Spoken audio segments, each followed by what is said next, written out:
This video is brought to you by Diamond Pacific Tool Corporation. Diamond Pacific is America's favorite diamond tool, wheel, and lapidary machine manufacturers.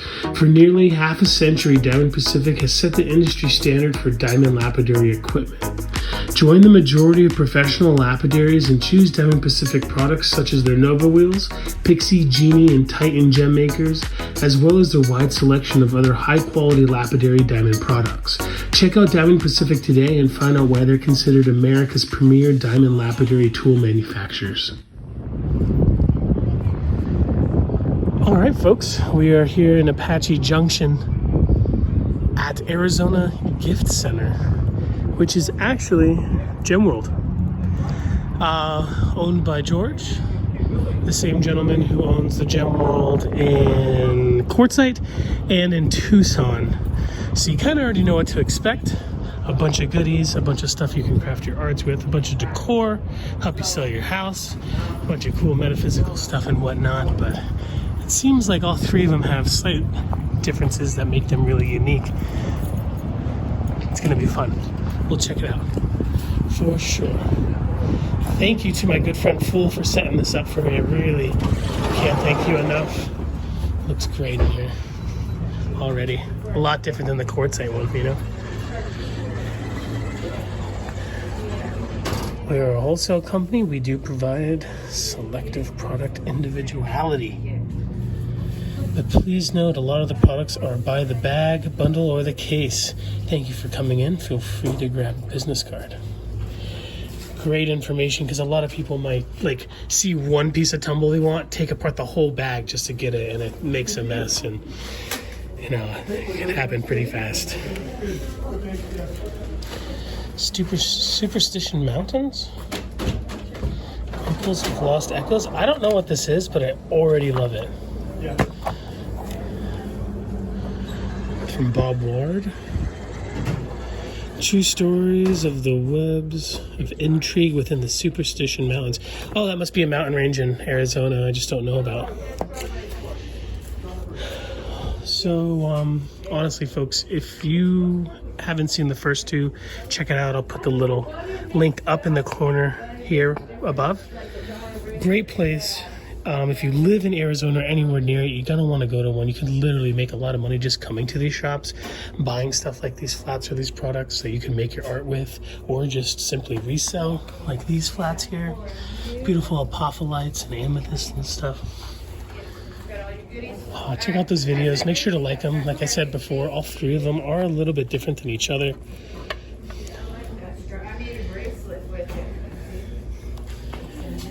And everything is super affordable.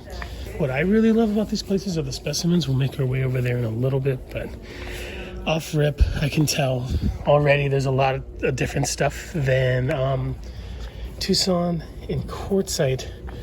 I like these.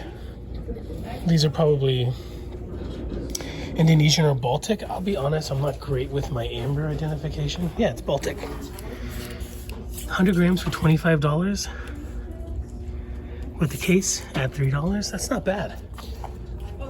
Excuse me, sir. Do you know if these ambers, are these already bundled into 100 gram? Perfect. That's a great deal. That is a killer deal, and it's all authentic. It's not like reconstituted. They're not melting it down again and then tumbling stuff like you might see from other countries and stuff. The Baltic stuff is really cool. I know the tumbling process has a lot to do with ceramic has a lot to do with the tumbling process.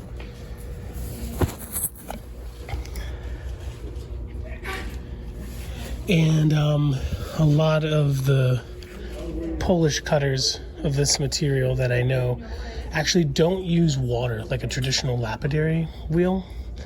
They do it dry, and that's the way I learned to cut amber, and I'm kind of really into it that way. Some stromatolite chocolate bars. Here's a cool fossil. Is it Moroccan? It's kind of got that Moroccan processed look, but maybe it's not. It's really cool.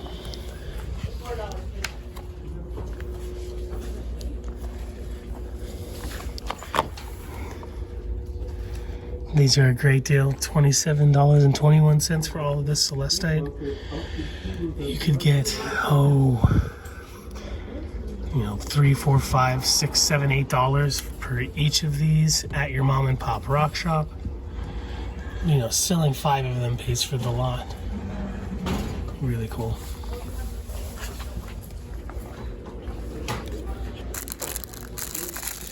This is cool.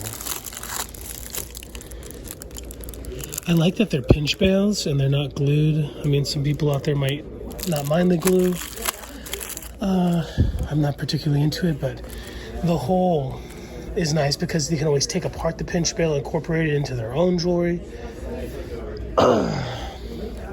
That's really nice. And I'm sure this comes with the black case. These are something I'm not used to seeing. I've seen the agate butterflies, the Brazilian agates, but these are like casted in resin. It's just as beautiful. Easy way to shine your stone for sure. Is there a big silicone mold out there of a butterfly you can do? For those of you into this kind of stuff, this could be cool for you. Good idea. Look, they just put the stand right in the mold to make it. You can cast a skull or a dragon or something and really bring it to life with some chips and some slices. And again, you don't have to polish the slices because the resin does that for you. What is the inside? It's hard to tell. It almost looks like an opalite in like carnelian or something. It's really kind of tough to tell. Here's some other ones.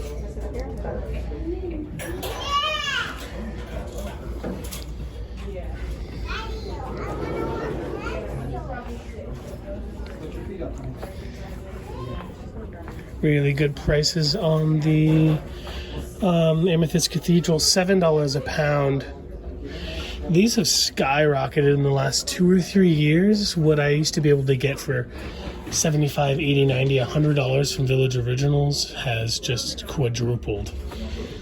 This looks like they're more like the older prices that you would get from Village Originals, but there's a lot of people bringing stuff in directly from Uruguay, more than just Mr. Doug from Village Originals. Wouldn't be surprised if George from Gem World is one of those folks bringing them directly in from Uruguay without having to go through a middleman. These are cool. These must be new. I did not see these at Tucson at all. They're pretty clean. Really nice.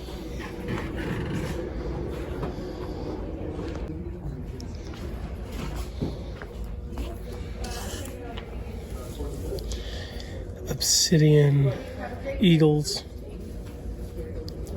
and skull. They are pretty similar. The way they do that is, to my knowledge, it is like the same way folks would use an ultrasonic drill to drill a stone with vibration in like silicon carbide media as the grit to drill. They kind of use molds to do the sculptures. Then they have to be polished. I don't think these are tumbled. They probably do that, and then they go back and they do a final touch and stuff, and it's really cool. If I did that by hand, I would have to charge $600, $700. So for 21 bucks, not bad. This is really cool. I wouldn't be surprised if this like hockey puck here was originally a bangle, like the blank of a bangle.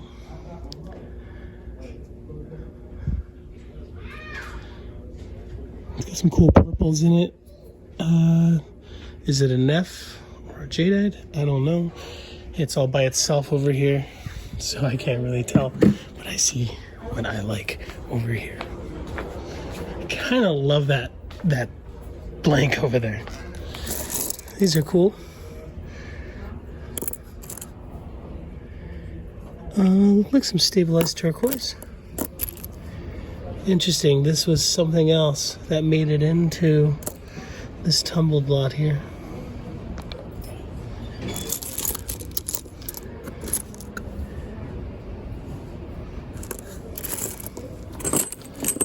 glass sphere stands. I like that they're glass.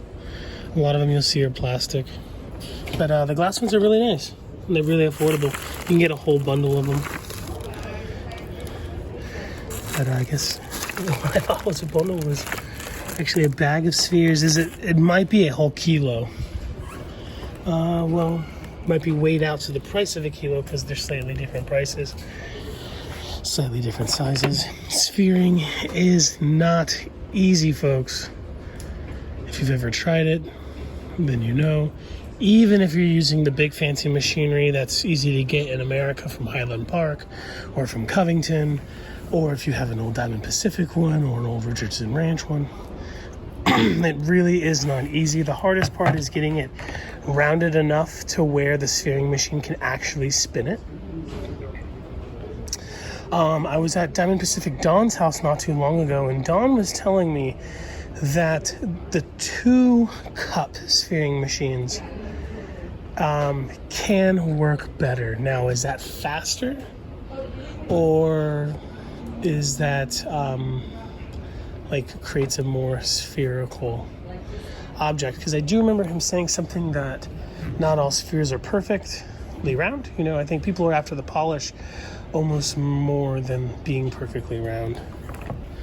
And so buying affordable spheres is always appreciated, because it is not easy to make. Sphering machines start at about $2,000 and go up from there. But processing it to where you can even spin it that's the real work. Look at that, not even 20 bucks.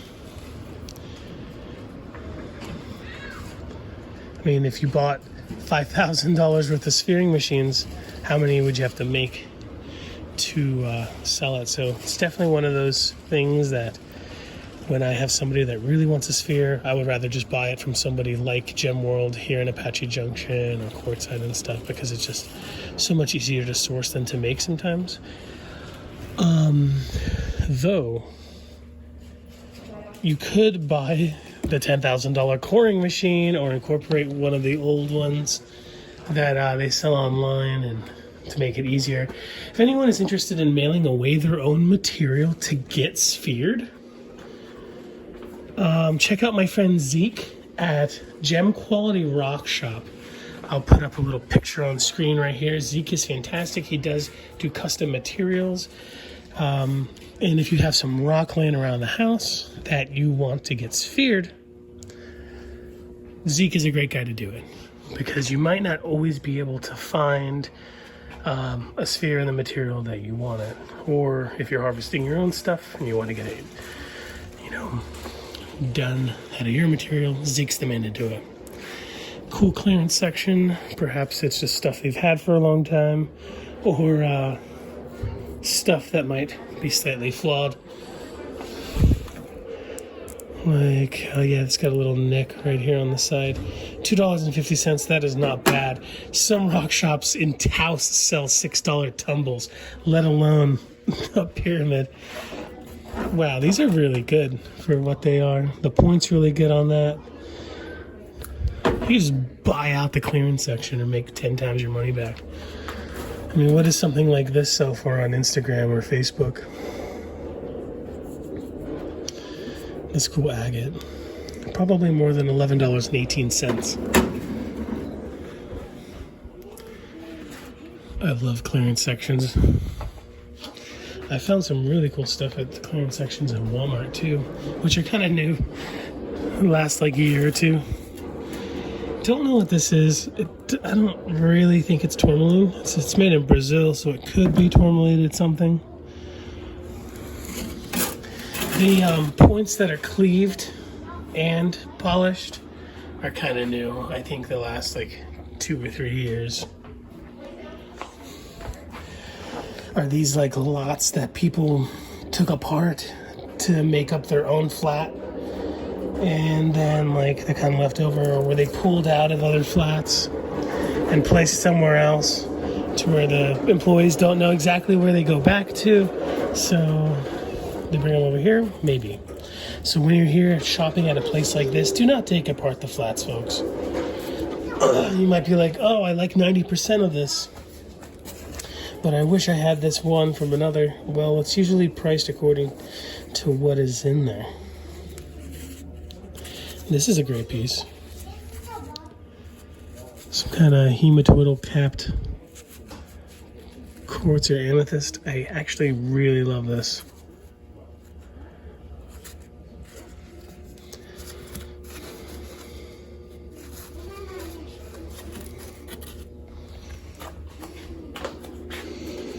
Here's some vanadinite from Morocco, from Medelt, Morocco.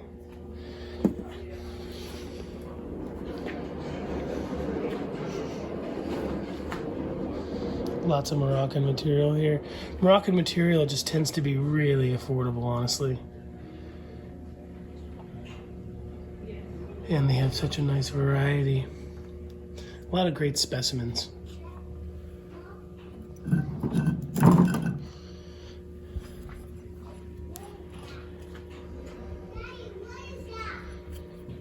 My friend Walker, who I plan on going to India with, got back from Morocco not too long ago.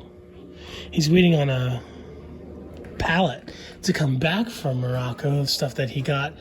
So hopefully we'll be doing a live sale of that stuff here on my channel sometime. This is really cool. Whatever it is. I assume it's some kind of calcite.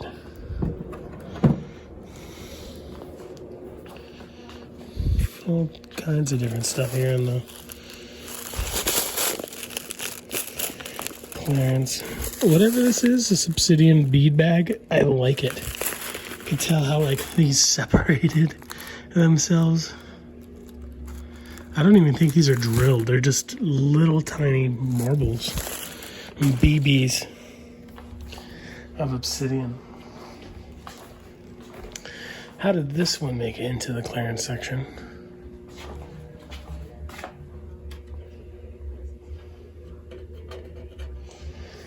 I don't know, it looks pretty good.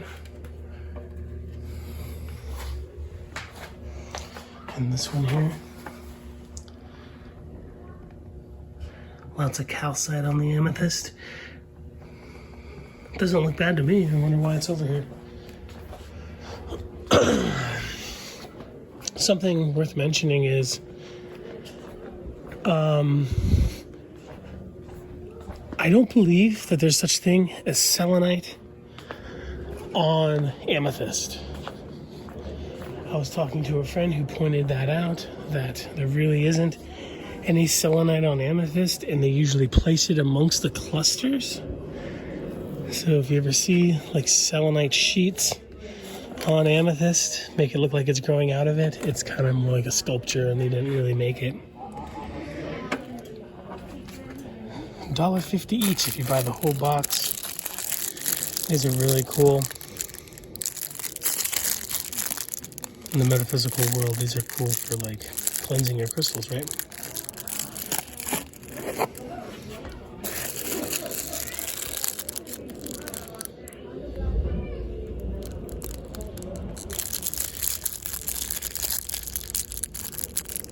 $3.50 each for the hearts.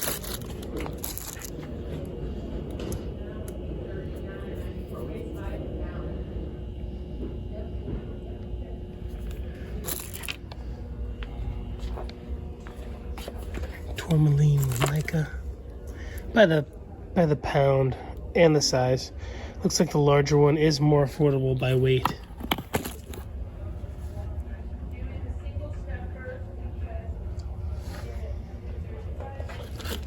It's interesting to see bismuth being sold at wholesale places. For years, this was kind of just like something that was being made in America, right? Just for fun. Now, I feel like the bismuth stuff kind of came out of nowhere, but how long were people doing this in like schools, you know, in like middle school science labs and stuff?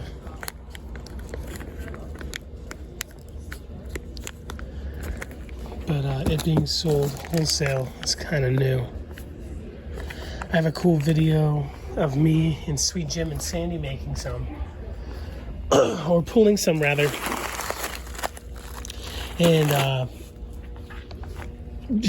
Jim burning my toes with the liquid metal, and then me burning my hand with the liquid metal.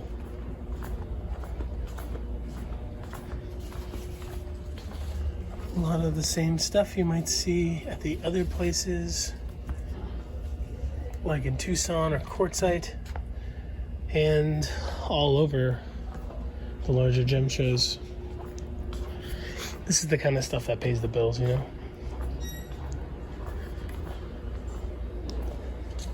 Some Moroccan ashtray. I like that they're taped to the box. When it says 50 piece, is that one piece there the 51st piece? Or are there 49 in the box and then 50 on the outside? I mean, excuse me, 49 in the box and the 50th is on the outside.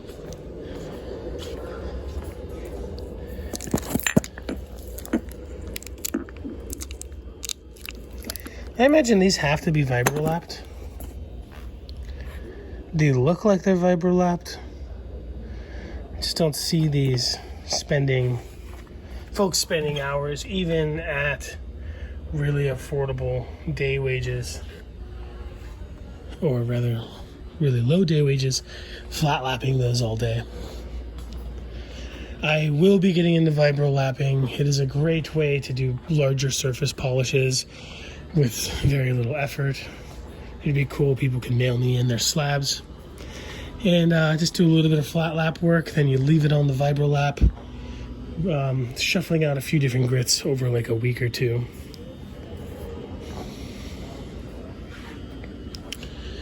These are cool. Some bigger Moroccan specimens. This one is $179 for this gigantic calcite.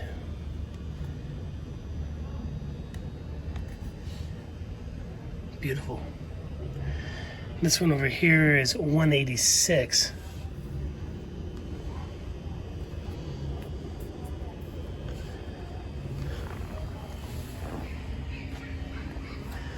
I like the question mark for the price. Is that where you like make an offer?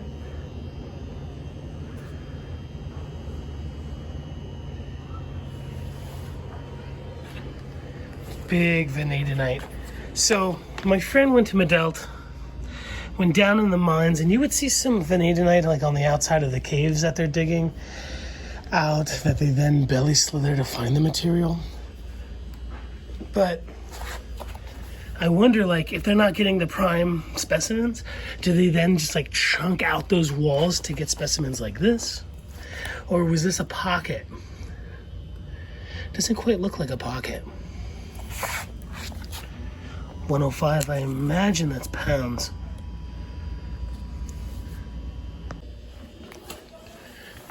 This is pretty cool. Looks like a prehnite. It might actually be a apophyllite too. 4.1 pounds. Really cool. Oh, that's really cool. Cool calcite and pyrite specimen there.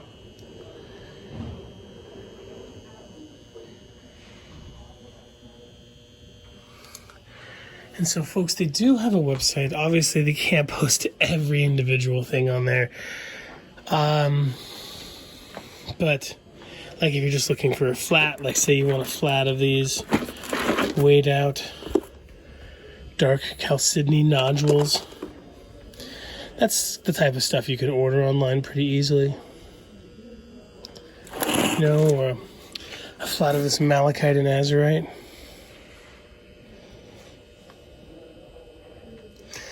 Really cool for collectors.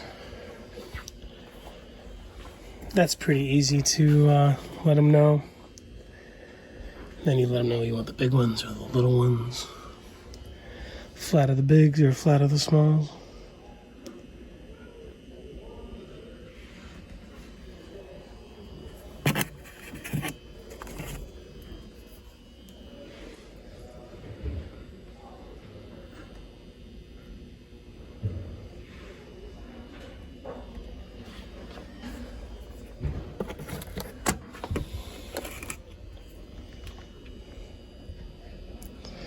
This is crazy. Is that lead on the side?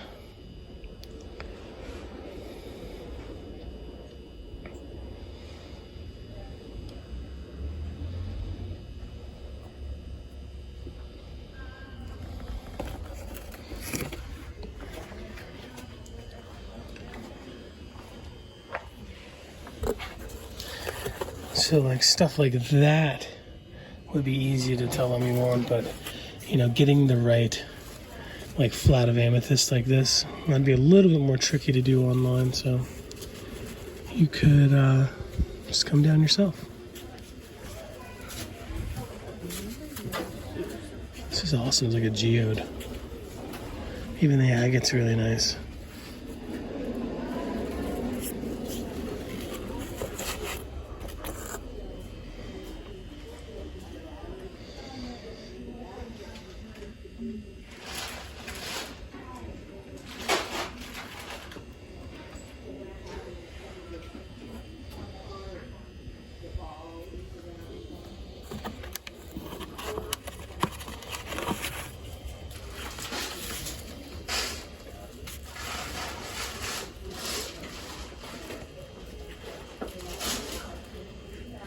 This is a really cool flat, although it does look like it's missing some pieces.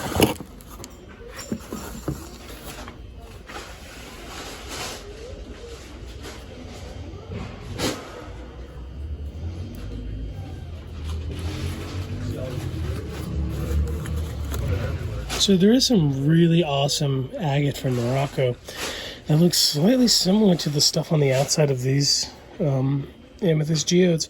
I wonder if this is that agate from Morocco and just these amethyst are what's inside when you don't get one that's solid agate. Usually when I work agate nodules, I prefer when they're solid.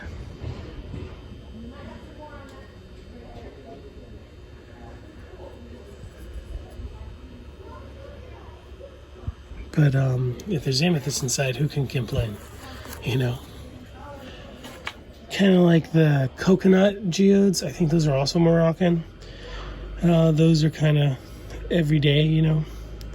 Those are the stuff you see at mom and pop rock shops that you crack open with a pipe wrench, pipe vise or whatever. And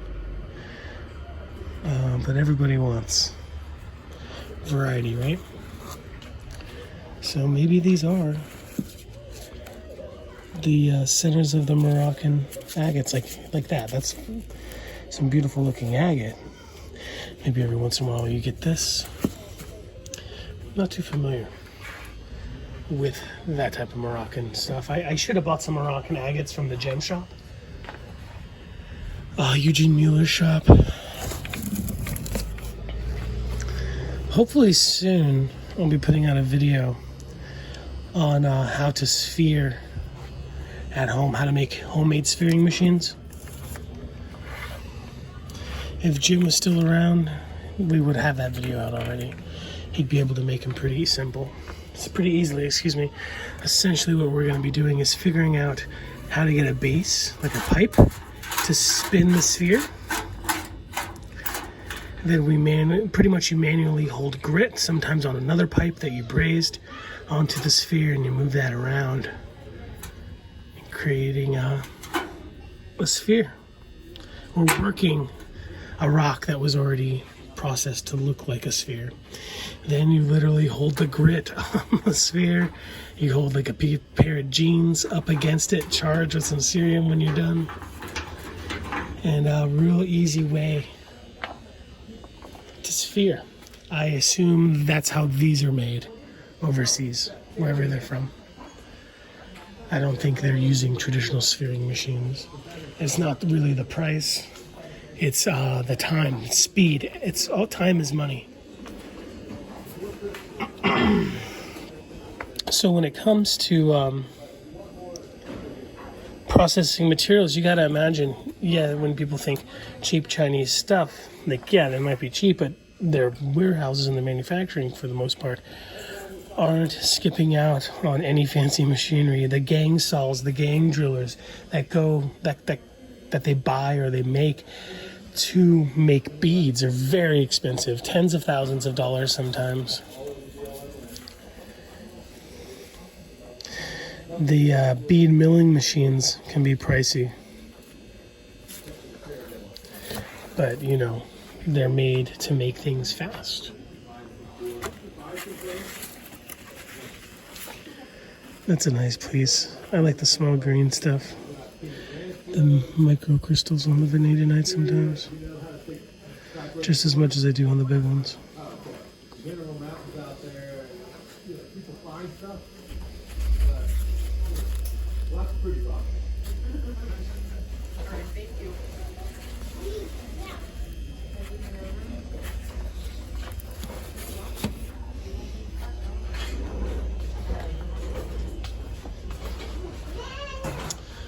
A lot of people ask me why are some of them blackened and some of them are not. Oh, many reasons why. Essentially, I mean, ultimately, it's variety, right? The black on the back looks good. It's cleaner. How many of these natural ones can you have if it was a little rocky from the sawing process? Because it didn't pop out of the earth like this. It was sawed out. Then maybe it's better to paint it. Like if you look, these are some big saw facets right there. So it might be better that they paint it black. Polishing the backs take a long time. I don't see any here that have any polished backs in front of me at least. So, actually, no. Yeah, it's... Some people say that there's a stabilizer in there. I did see somebody once upon a time taking like some fiberglass tape or something and putting it on some larger amethyst cathedrals before they painted it to stabilize it. You know, when it's in the earth, it's pretty stable.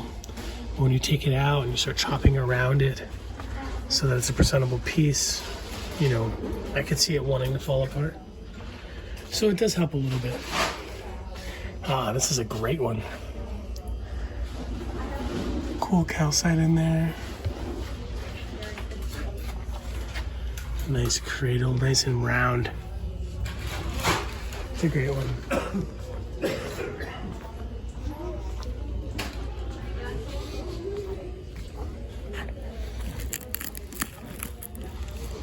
Beautiful piece.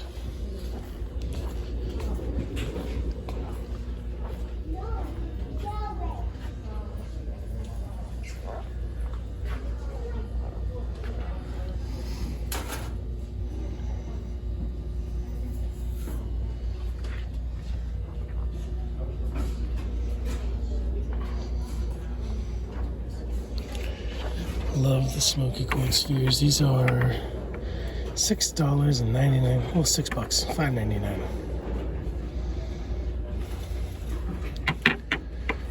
Per pound, obviously.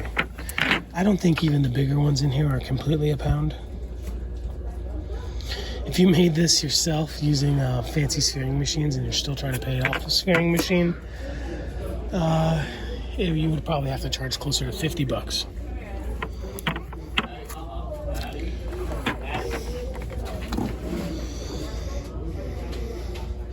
So these are a great deal.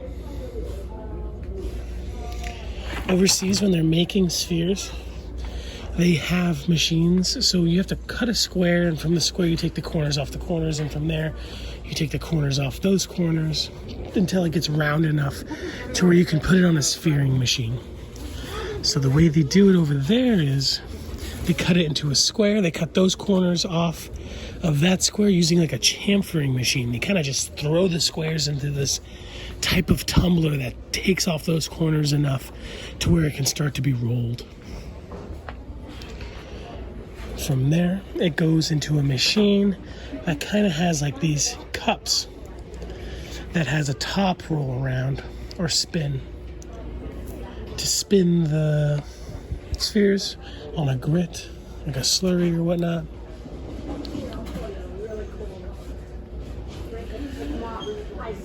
And they work it from there. So if you haven't seen our video already, check out our Jim Gray's video on the petrified wood.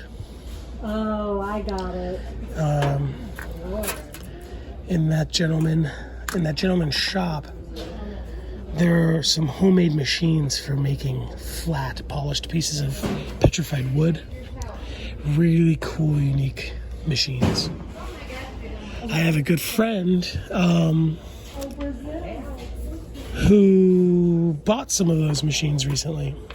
He says that a lot of people don't like to share that information, which I definitely know. I don't think the person who gave us the tour of Jim Gray's really knew if they should have been filming it or not. Not because people are going to make the machines themselves, but I imagine it's petrified wood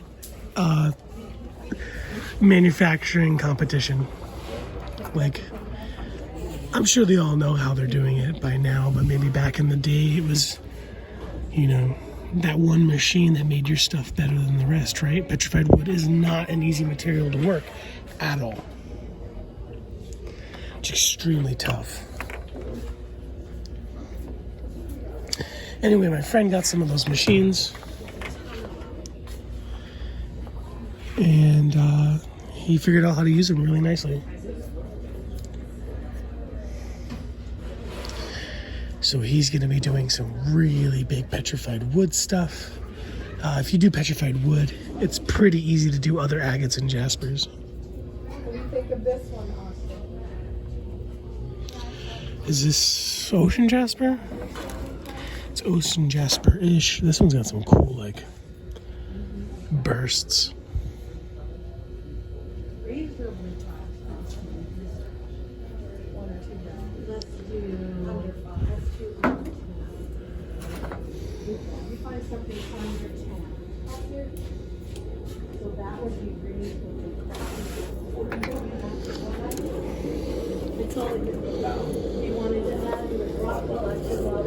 This is neat. Some moonstone, blue flash moonstone, mushrooms. Don't see any spheres of that here.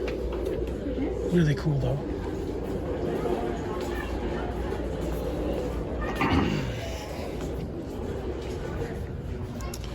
Some cool polychromes. These take a gray polish.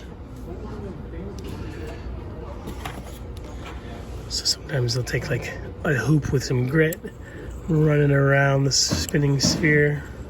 You can imagine, I'm sure. Pretty easy to imagine.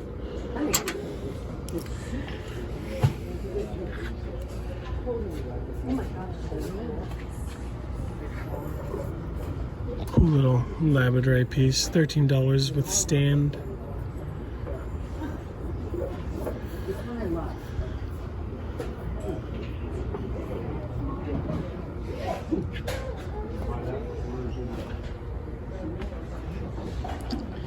These aragonite spheres, these are not made on a rotundle. These are made by hand, which is why they are not perfectly round. Some are less round than others. But just as much work, if not even more work, goes into making these than the regular spheres. It might be a matter of machinery. If you watch our Moroccan video, the video of Walker in Morocco, you'll see that they're using like angle grinders a lot. I don't think they use any kind of large slab saws. That's all pretty much angle grinders, files. What do they call those?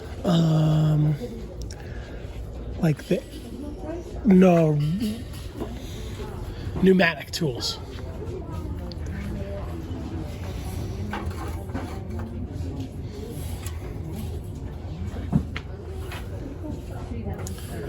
All different prices, $6.50 per pound. So something like, let's say this hematoid, maybe about $7 or $8.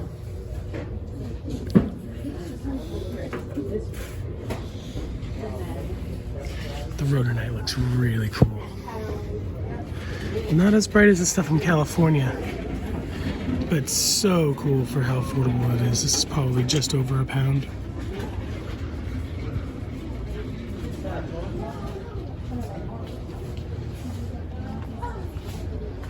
These are kind of nice. Imagine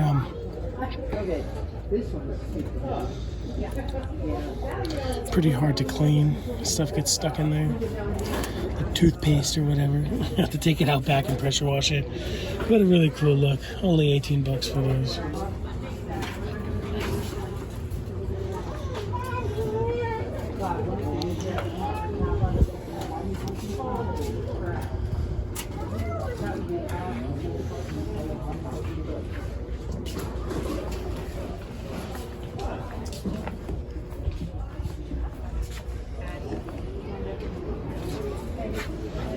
Here's some larger fossils. Buy the box for $9 a pound or $11 a pound. Not in the giant box. Obviously, unless it's priced differently. Quality speaks for itself, right? This is a great piece. Calcified. I like the material from Russia that has the calcite and the pyrite of this. I have a few cabochons that were given to me by the Armando family. There's a lot of pyritized fossils coming out of Russia. There's pyritized dinosaur bones that Zeke was showing us. Those are really cool. These are great. For me, they're so much cooler than the other ones.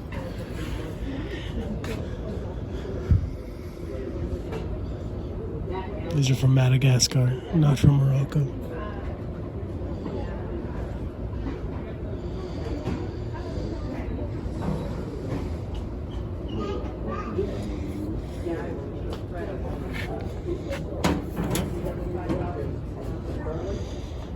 These are from Morocco. Those are. I don't think these ones are.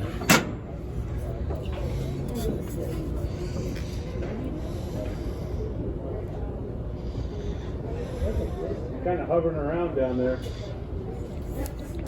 So Walker, he's going to Madagascar either before or after going to India and Norway.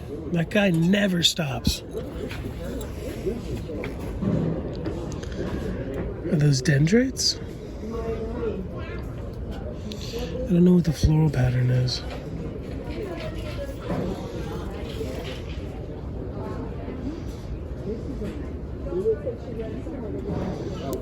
This one's really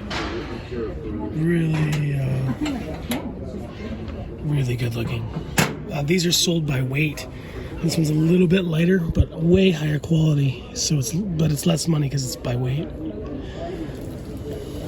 We have those lakes up by us. They're called Crystal Lakes. And we find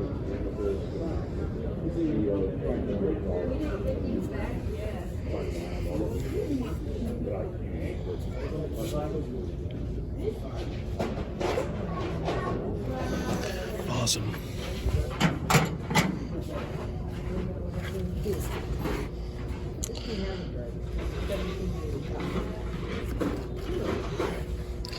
It says that they're $25 a pound. Are those suggested retail prices and they're sold by weight? Is it just that those are 4 pounds?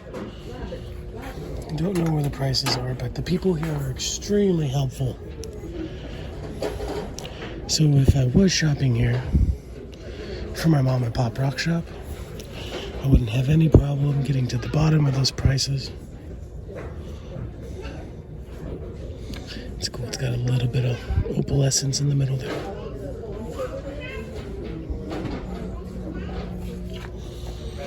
These are a lot cooler than the ones I saw on Quartzsite in Tucson.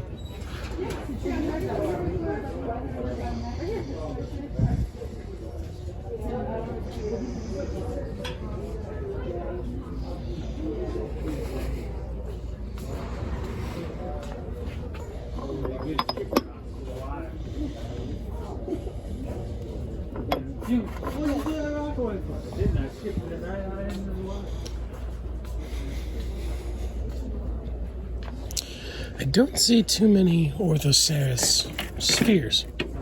They gotta exist. It's such a soft material. It's just so easy to make.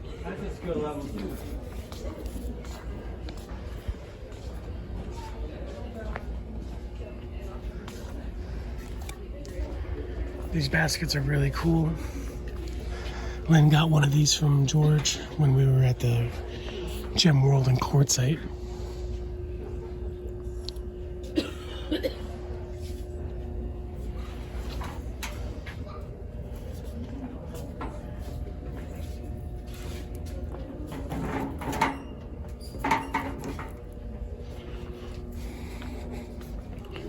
Made in Mexico, I believe.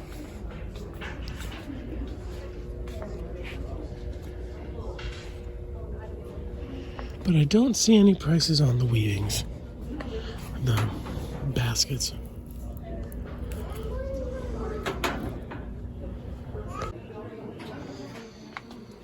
And then they have, you know,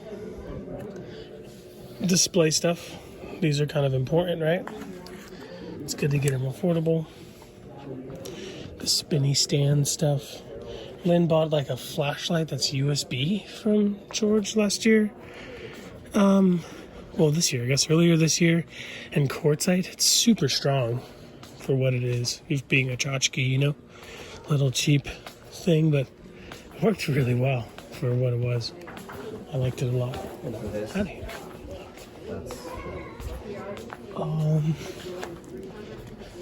Here's some barbells, dumbbells, I think they're called, for lifting weights, getting strong. Pretty good polish on them.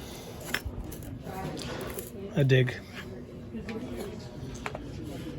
These are $7.50 a pound, or $9.50 if you buy the whole box. I would probably just buy the whole box, personally.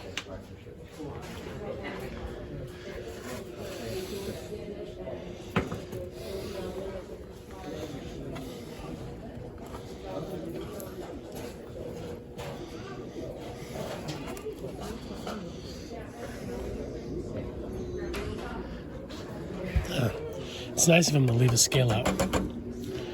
So, let's see. Cut base points, $10 a pound. Let's weigh something out. Let's guess. Oh, the price is already on it. That's not fair. Okay. $6 a pound for the amethyst. This one's great. It's got some cool secondary minerals on it. Let's see. Is that the one I would buy? I think it is. So for $6 a pound, 1/3 a pound, it's like $2.50.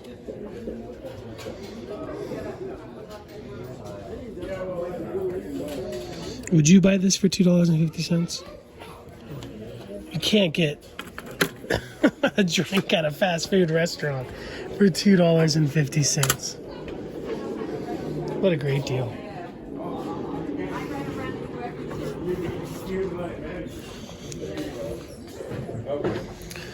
The septarians nodules kind of trip me out.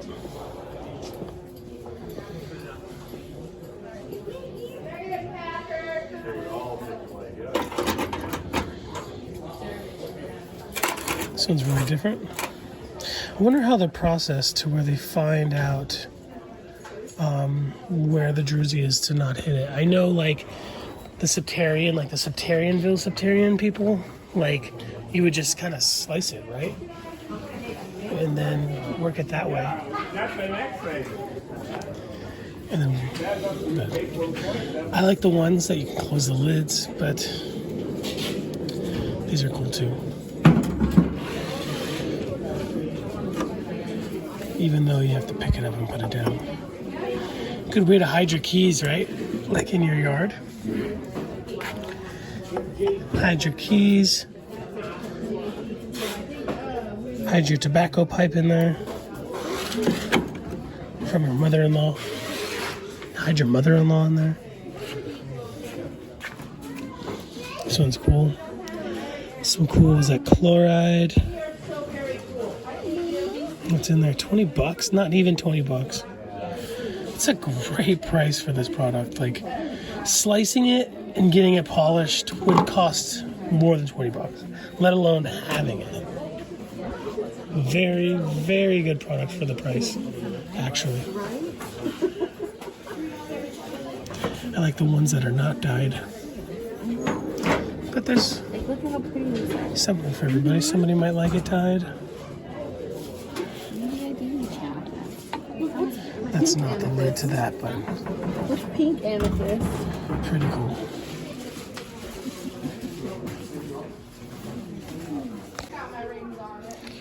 So you heard it from me, heard me say it.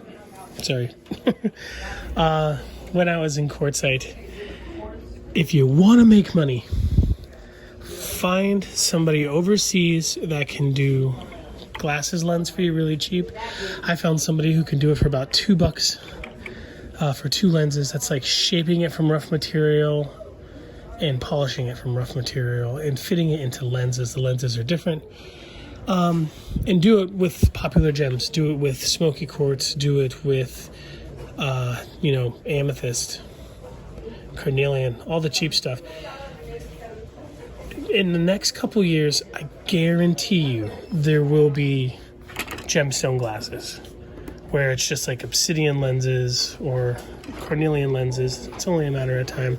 If you want to make some money, you can go ahead and make them now, put them into some quality frames. Nobody's doing it right now, but it will be done. I already have a friend in India, in Rajasthan, who says, I watch all your videos. I'm going to use that idea. I'll make sure to send you a box. And, they're going to be like 12, they'll probably start off, $12, $13, make its way down to $5, and then there'll be copies of the copies, right? But there is still time to make premium gemstone glasses. There's nothing on the market right now. When I said the pop sockets were going to come to market, I was right. I used to make the pop sockets for $120. They kind of went down closer to $30 when everybody started making them after I put out that video. And now they're being made in the Philippines for $4 or $5. If you want a unique idea, have people go to your shop for something unique. Get some gemstone sunglasses manufactured. Obviously, these are plastic. But it's easy to contact somebody overseas who does lens cutting. You can mail the rough material for next to nothing, or they can source the material where they're at pretty easily too. Great idea, I think. It's already gonna be made. Hopefully it'll be done before next Tucson. And when I do get the box of the glasses that are gonna be mailed to me, I'll definitely be sharing them with you folks.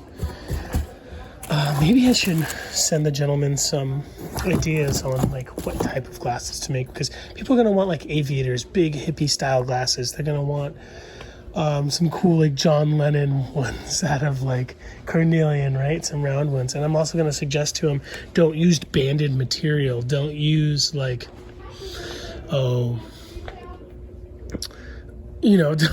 use like, well, I guess crazy stuff like fluorite would be kind of cool, but you're not going to really be able to see through it. It'll be too soft.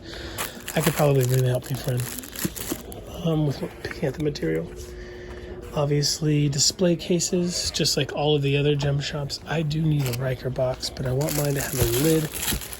Have them for rings, necklaces, pendants. I like these stretchy ones. I didn't know how I felt about these, but now I really love them. And they're so cheap, you can just give them away when your stuff sells. When these first came out, they were pretty expensive. If you can't tell what these are, those are those like stretchy plastic cases that contour to the piece. Yeah, like this. It's got like a membrane. They do get stretched out, these generic ones, but for how much these cost, this is what? It's $12 for the whole stack. There's $1.20 each, right? Great buy. Don't be tricked online. They go like, that's not even particularly wholesale. There would be tax on that, but like, don't let people try to sell you those for like $5 each. That's what I'm trying to say. I need a record box with a lid.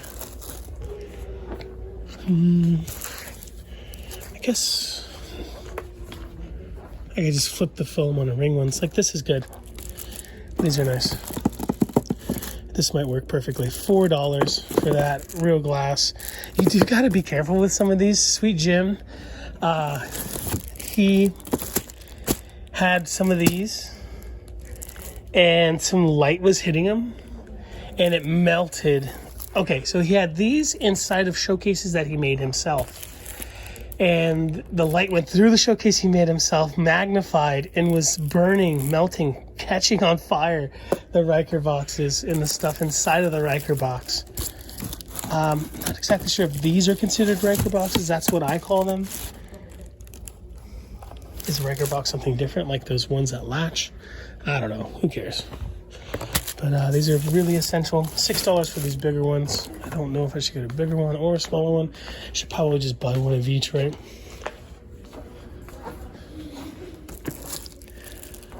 Got some locks in there. I've been practicing my lock picking. I am completely habitually addicted to the lock picking lawyer. Lock picking lawyer's YouTube channel online.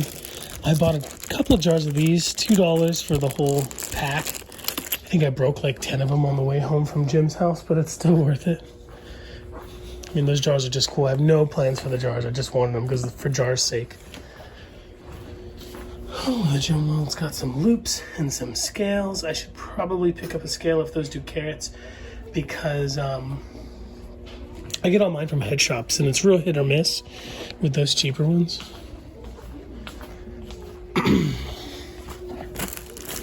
Wish they had some of that size that closed, or that had a lid. Sometimes you can find the boxes that fit inside of the cases. Picking these up in person are worth the trip down here, really.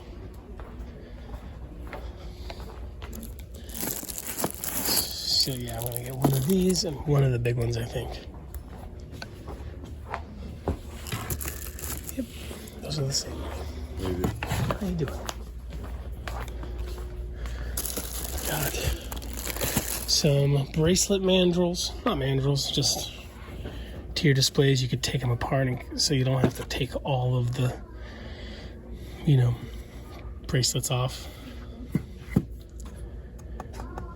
Those are really nice to have. The necks are really good to have too.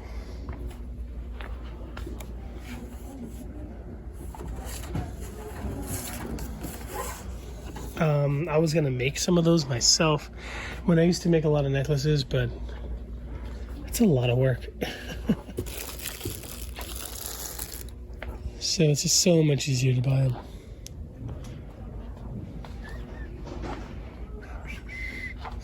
What are these? Mini flashlights for 75 cents? Are these chargers for 75 cents? Because that's a pretty crazy deal. I've never seen bricks for $1. You see a lot of, like, at the Dollar Tree, the cables. It's a picture of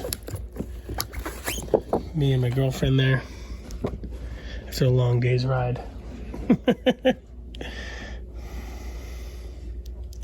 On her Harley, because I don't have a driver's license. I actually ride on the back. I forget what they call that, but I ride on the back. She drives.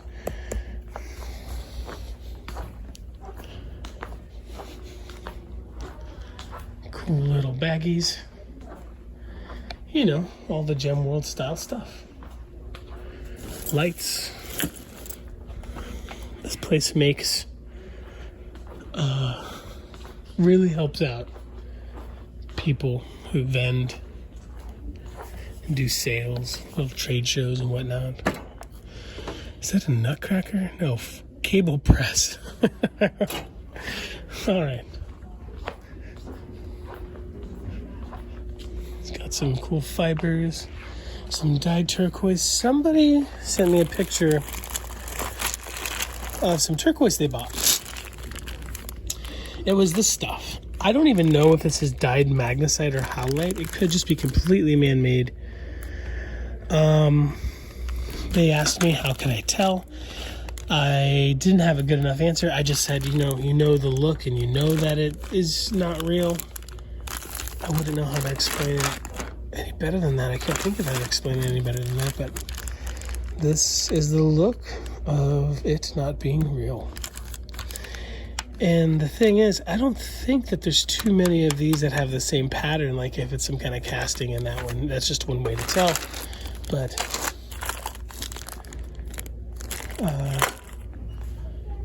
yeah, I'm not very good at explaining fake turquoise. I think they even broke one of these exact pieces here. And I said sometimes they're white inside. Well, they weren't. It was dyed nicely. And something like this, that green there, really gives it that Hubei Mountain Chinese turquoise look. But it's not. It is a man-made material. So I'm really not the one to be telling you folks, how to identify real or fake. A lot of people were saying like, oh, take a hot pin. That doesn't work all the time. That almost never works. I joined a group on Facebook that specializes in identifying turquoise. That's a great way to do that if you folks are on social media. Let's Talk Turquoise is one. Another one is called identifying gemstones and crystals, rocks, gemstones, and crystals. That's a great one. People love to help. Don't be rude and post 1,000 pictures. Maybe post one, get an answer. Post another, get an answer. Do it that way. That one looks pretty convincing. It is not, though. It has the same bad patterning that the other ones do. But they can be pretty convincing. Like this kind of looks like a gaspiite block. It's not. That nugget right there. If you don't know turquoise, that looks like turquoise, right? And most people are going to tell you that it is. There is a place for all of this stuff in the jewelry world, for sure. Now,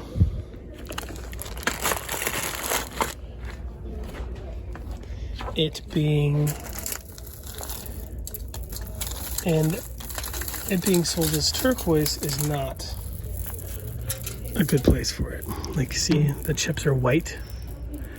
Some parts of the chips are blue and parts of it's white because the dye didn't get through it all. These ones right here in the middle look a lot like Mexican turquoise, but it's not. So be careful. These are very beautiful. Somebody once told me, they didn't tell me, they said, oh, but it's a Native American artist. Native American artists are human beings. You're gonna make jewelry with whatever you have.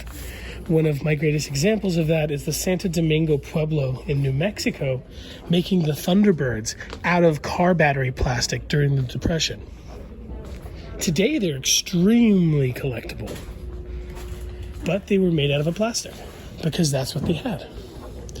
So don't let people try to convince you just because something is from Bali or from Indonesia or China or something that something can be real or something can be fake. There is fantastic world-class Chinese turquoise out there.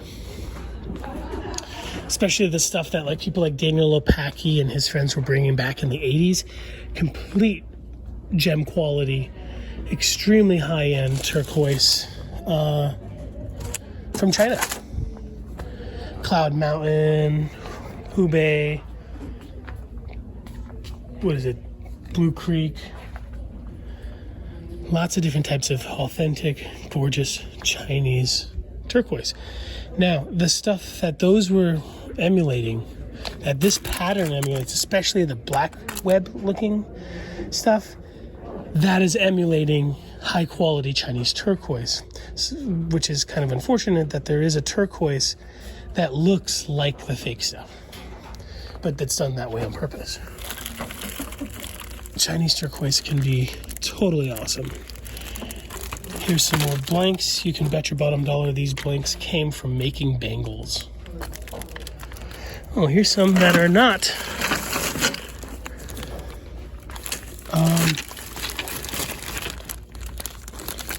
That green stuff here. This green and purple stuff is fantastic.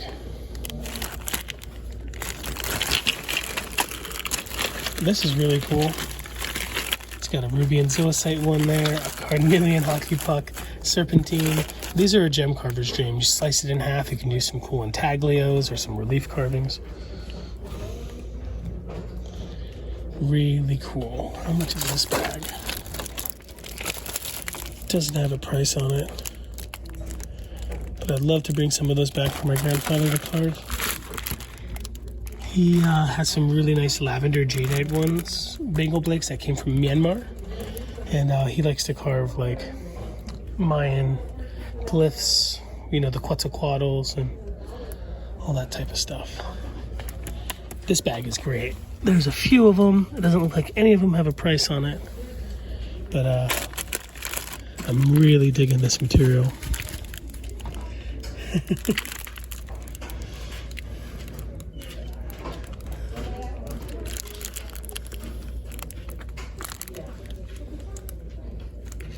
I like the rusty stuff. I like the purple. I like the green. I like the patterning of the green. Looks like this one wandered away from the pack. Also, the howlite, straight up howlite, is often sold as white buffalo. Be very careful because it is not. White buffalo is not a howlite. White buffalo is a dolomite. I love the look of natural howlite, but it has its place, and that place, unfortunately, sometimes is sold, as an imitation material. This is cool, just straight up gauges with all different types of material. Lapidolite.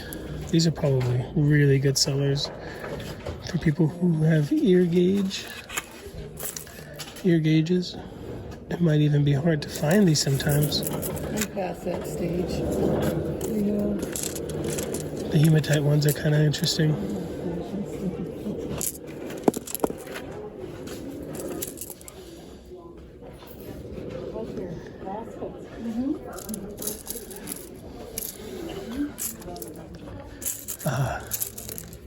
This Biff one is really cool, the banded iron formation.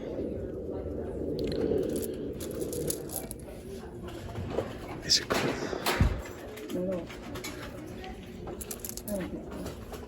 And these go on your nose?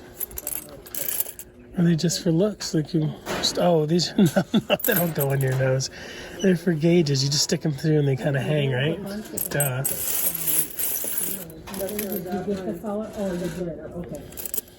That's cool. For the gauge market. Some cool hollow ones. There's no hole. This lapis one is totally worth whatever they're asking. And if these are not gauges, I mean, if you don't have gauges, they're really cool looking sphere stands, right? Yeah, like a diamond has 0. Probably really affordable. I don't see a price around here though. Wow. This bag right here. How much? 100 piece Indonesian coral. It's worth no less than $100. You could sell those for $10 each. Beautiful stuff. When I cut this, I've sold cabs of this for $35. But people were paying for my time and my work and my quality.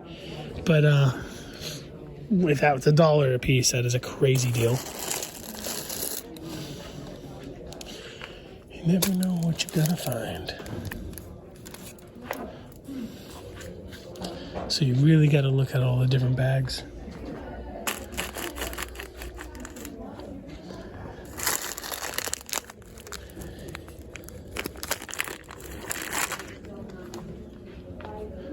So far, my favorite things that I saw here were the $25 trays of Baltic amber in the beginning of the store. Those cool discs, the purple and the green, the lavender and the purple. Oh. And those barbells, right? Some cool butterfly amethyst cathedrals.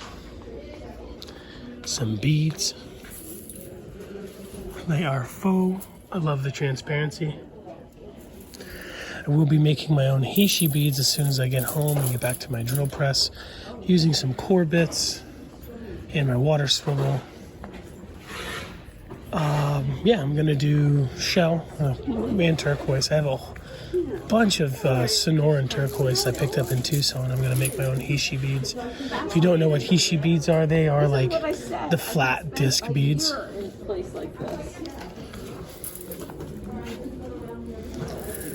Some weird looking Millefiori style stuff.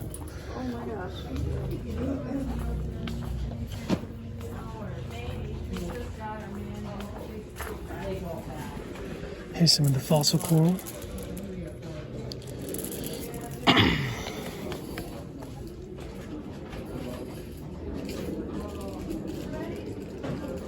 The Stone of Neptune. I like it. I like it a lot.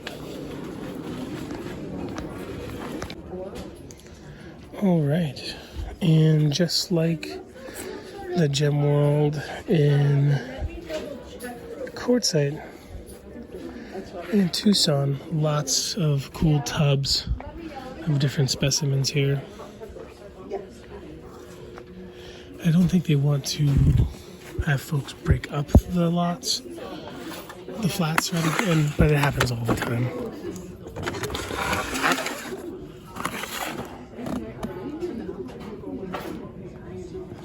Oh, that's cool.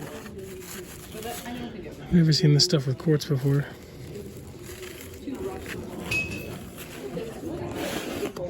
For those of you folks at home who do a lot of reselling and stuff, specimens are really cool way to go, to be unique without having to sell a bunch of soapstone gems and soapstone cats and weird polished towers and stuff. I honestly feel like selling specimens is a big service to the community, because you're selling your artistic eye and your expertise along with the material, and it's collectible. You know, how collectible is a soapstone cat gonna be?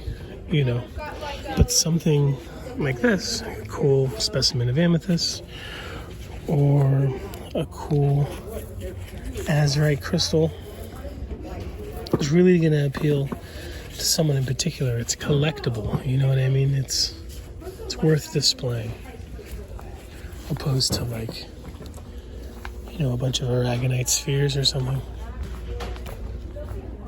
My good friend Jay from Healing Minerals does a great job picking out unique material. I often say you can stand next to the guy at a booth in Tucson and you wouldn't be able to pick out the same stuff that he's getting from that vendor, just because of how brilliant he is. And what he sees that most people might just pass over, you know. These are cool. These are the cobalto calcites from the Congo. Or is that just a cool, like, pink looking amethyst? This is definitely that stuff, right?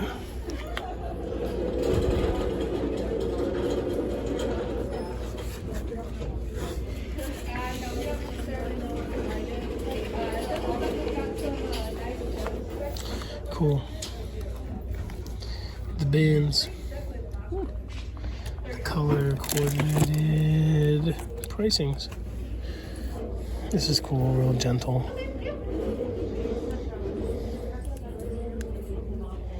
Yeah, so if you actually go to the pendants right here that we have, there's one of them that's a moss agate. It's actually the second box. It says it on the box. These are really cool to go through. Spend time to pick out some good ones. And a good way to make money. Easy way to make money selling specimens. I mean, how many, you know, lapidary towers do you need? But, you know, but when it comes to, like,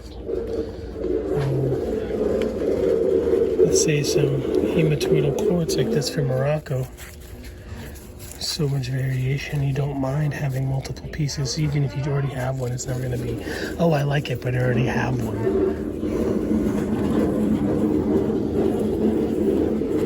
Really cool cluster there. Oh, I love these right here.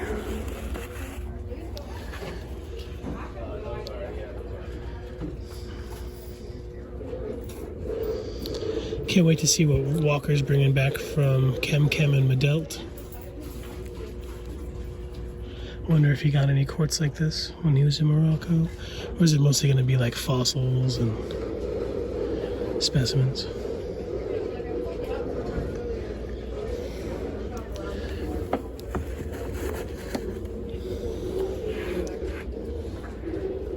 Here's some more of that cobalto calcite, right?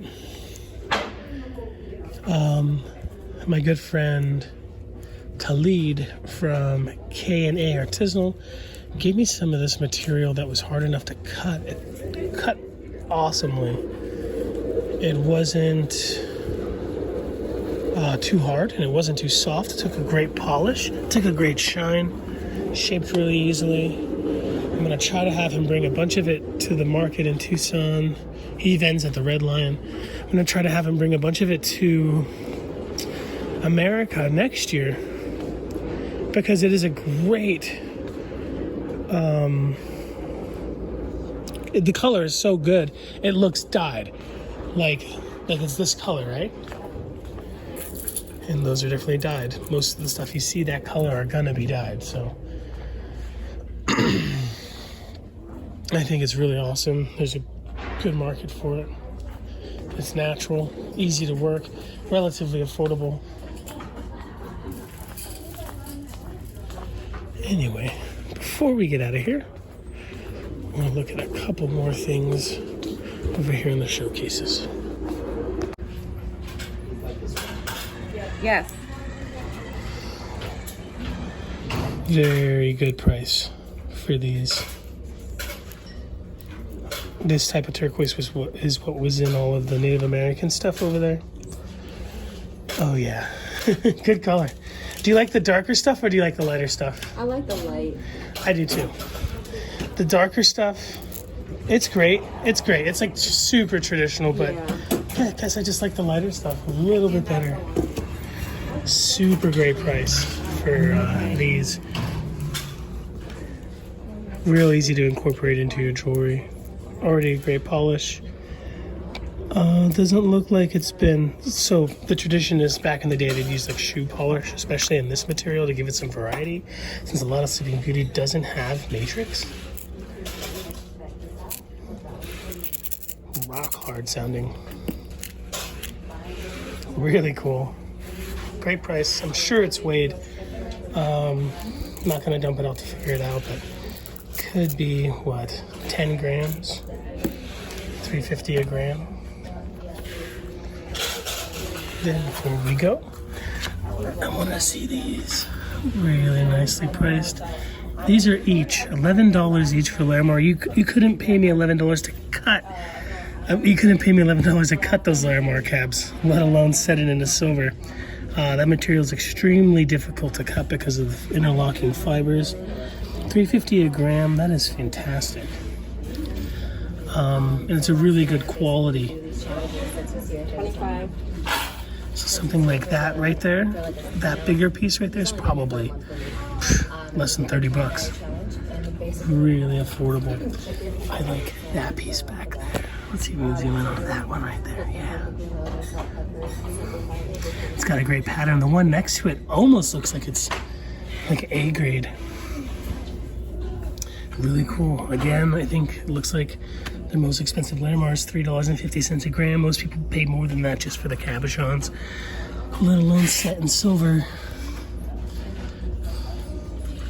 Super sweet. And the fine folks here at Arizona Gift Center, right? Correct. It's the gem world to us. Yes. It's gem world. They're taking the time to show some of their nicer stuff here. All of these are definitely Native American. Like, that's some cool Sleeping Beauty right here. Older style. Oh, those are cool. So affordable for being authentic. Oh, can I get it? That's a cool money clip. I can't trust a money clip. I can't either. That's awesome. It's like people who roll their own cigarettes. Like, it's cool, but it's too much work. Sally Yazzie. Sounds like a Hopi name. Very awesome. Oh, that buffalo is cool. Could you rock that buffalo? I would. Yeah, I think you could pull it off. Very cool. These are watch cuffs, as you can tell by the watch. I've been seeing people getting these slightly modified to take Apple Watches, which is cool. Yeah. But you're not going to be able to probably do your temperature and your heart rate, but it's still Yeah. kind of a cool thing. Whoa, that one, it's got a clasp.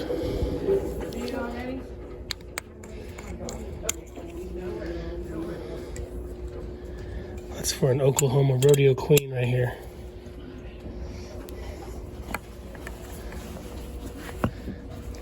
Oh, that's cool. Lady Luck. Oh, nice. What kind of turquoise do you think that is? Almost looks like Ithaca Peak Kingman or something. It says Spencer Spiderweb. Oh, Marianne Spencer. Oh, those are cool. I love that. Ooh, nice tiger eyelet. Yeah, it is cool. I like that it's like not symmetrical. That's what makes it really authentic. Here's a cool piece with some number 8 turquoise. Oh yeah, nice Hopi Kachina bracelet there.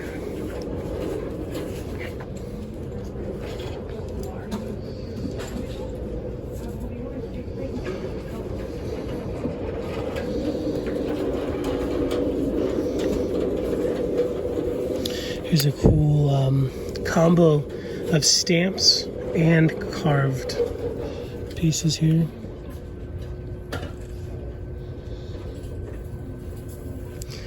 Some people might be confused by that symbol, but it is a traditional Hopi Zuni Dene symbol, kind of just adopted by some particular groups during a bad time in humanity, but it is an ancient and beautiful symbol. There was a shirt from a punk rock band. Actually, I'll just show you folks. I bought this shirt in Santa Fe from a punk rock band, and they had another one that had the symbol on it. And I wanted to get it because it was a cool band, but my grandma was like, "You're gonna go play," because I play music a lot. It's like, I'm gonna be in Texas and someone's just gonna knock me out. Just some random bar, right? They're not gonna understand or take time to care. So I didn't get the shirt. It's just probably for the best. I hear you. That's really cool. This looks like some old Bisbee or maybe even Morenci. That chocolatey matrix. Great price. Sorry to bother you, Billy. M. Spencer, wherever this M. Spencer is, it's probably easy to look up. It seems like they do a lot of work.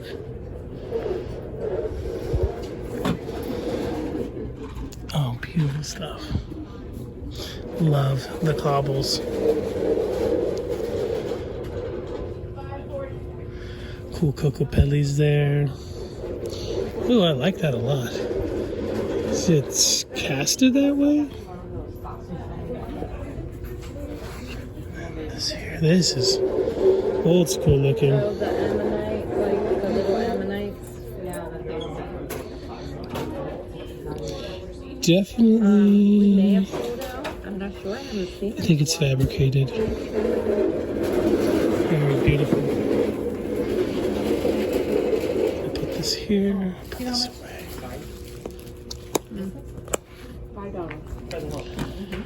And then there's some cool Intarsia watch bands here. So there's a great video by a person, I can't remember his name. I think he's from Georgia. He teaches at that Lapidary school in Georgia. And he teaches Intarsia. And Intarsia machines are really specific. They're kind of like flat. Oh, that's awesome. Thank you so much. They're kind of like flat laps, but they're sideways with some tables so that you can get some good perfect angles, and you can use miters to get them at even better angles, depending on what you need. And he was saying that there was a lady who was teaching a class, and she couldn't get her hand on any Intarsia machines. So what she did was she took a tile saw, which already has a flat base, and is a vertical blade, and put flat laps on the tile saw so that she could do intarsia on the tile saw instead of having to buy these fancy intarsia machines that she couldn't even buy with all the money in the world because they just weren't available at the time. I don't think a lot of the Hopi, Zuni, and Dene folks who are making these use traditional intarsia machines. I think that they use flat laps and regular like lapidary wheels, at least most of them.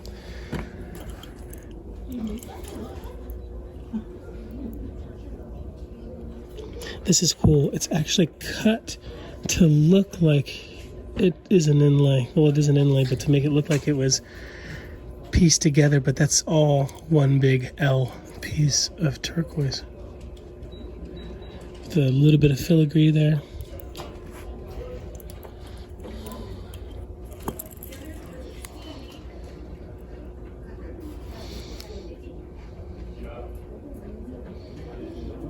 Awesome watches. Really good prices on those. Even for those of you that are not collectors, there's a lot of room to make money off of buying those here at Gem World and selling. It is a Native American style jewelry renaissance right now. These cobbles are awesome. It's a lot of work.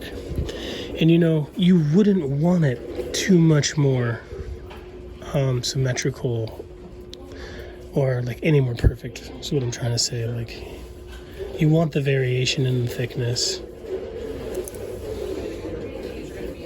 I think this one was just under $4. Yeah, not even close. $3.25. Great price.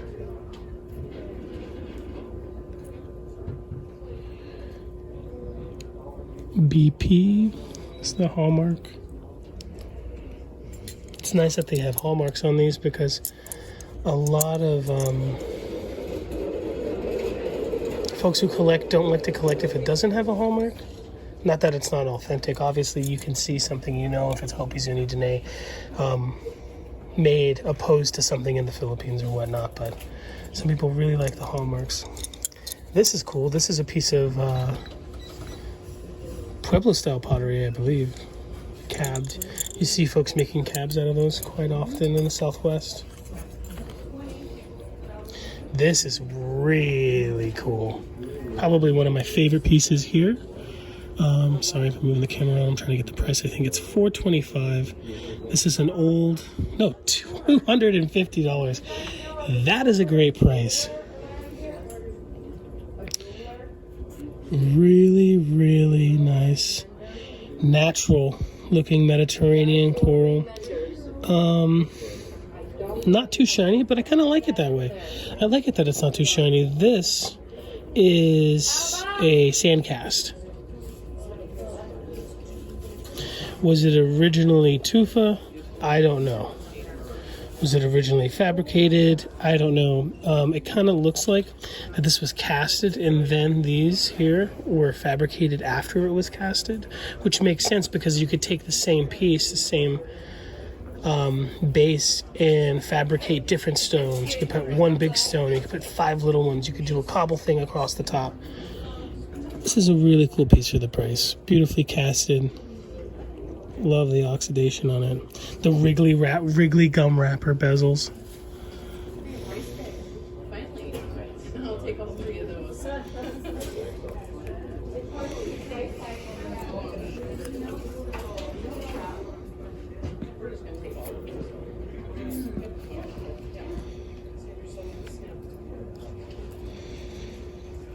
Here's another piece, real simple hallmark. Some of you might think that is Cocopelli, but that's actually a Kachina.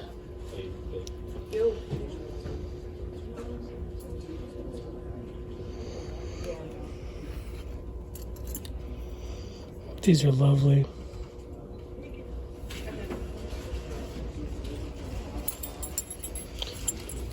Oh, that's cool. Yeah. Oh, okay, it's sold together. That makes sense. It's cool. Zuni buckle and accessories. Can you imagine doing those little tiny pieces? So I don't even know if I could do those little tiny cabochons, but let alone creating a setting for each one. Do you make the setting first? I doubt it because it's the Wrigley wrapper style bezels. So usually you make the stone first. That is impressive. Very, very cool. You're welcome. This is a cool set. $3,000 for the whole set. Definitely Sleeping Beauty turquoise. Very little matrix, but it is there. You can see it on that little blossom right there. Cool nausea, crown de nausea. An earring set. Little bit of filigree right there in the middle of the earrings. Hallmark is kind of under the Sherpy BJ, I think it is. Very, very cool and delicate nausea. I don't think I could pull that off. I don't have the style, but really, really cool. I've said it a bunch of times, but a lot of folks don't know that the nausea and the squash blossoms aren't, might be older than indigenous Native American folks' creations here in the United States. I do believe the nausea is an African symbol that went to Spain, and then from there to the Americas. And the same thing with the squash blossoms, that perhaps they're not really squash blossoms, but they're pomegranate flowers from Africa that, you know, made it to Spain. Spain was taken over by Morocco. From Africa to Spain, from Spain to the Americas. Thousands of years of stories in the whole modern day squash blossom necklaces. These are really cool in here. These are some cool, look like a lot of the same artist. These are obviously Zuni. No, Hopi, excuse me. You can tell by the kachina, really affordable. Love the bail. You know why this bail is cool? Because you can put it over a strand of beads. Got some fuzzies on there. Fuzzies never hurt anybody. I went to Firehouse Subs yesterday and had long hair in my sandwich. That was not the coolest. Here's some more pieces. It has just a little bear with an RB for the hallmark. Very cool. This is nice.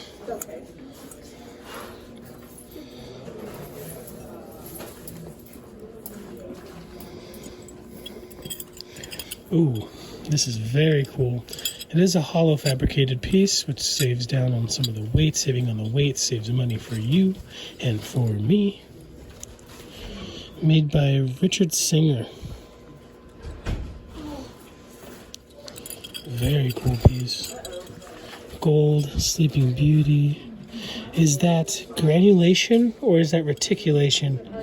I don't really know, but it's a beautiful kachina.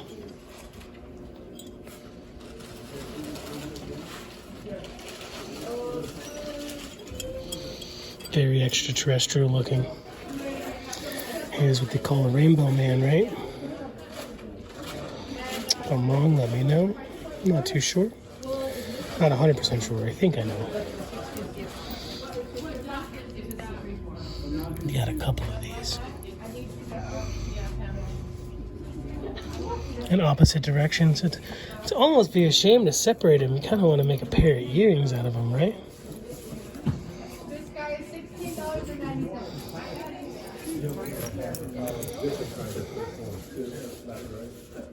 Graham Gill, this is really good rock. Well, this one's pretty Very cool. I don't know if they had such a nice silver selection at the one in Quartzsite or Tucson. I wouldn't be surprised if they did. I'll tell you the truth. I didn't hang out too much around the counter. But these are really cool. Ben Bigay, Dene artist. Cool. I like how it's like lifted. I bought my mother a bracelet by a artist named Bradley Jean, who did his bezels the same way, or his his stones on his bracelet that I bought from him. It was lifted off of the domed piece, and it kind of straightens it up, right? It doesn't have to contour to the dome. I imagine it's way easier to get that bezel onto the domed surface by lifting it up like that a little bit. Gives it a bit of dimension. Kind of looks like a Sonoran or Baja piece of turquoise. Really cool light of color, a little bit of, almost has a Royston look. It could be Royston too. I'm looking at that darker green, but don't really know for sure. Very super cool. It's a real simple piece, super affordable.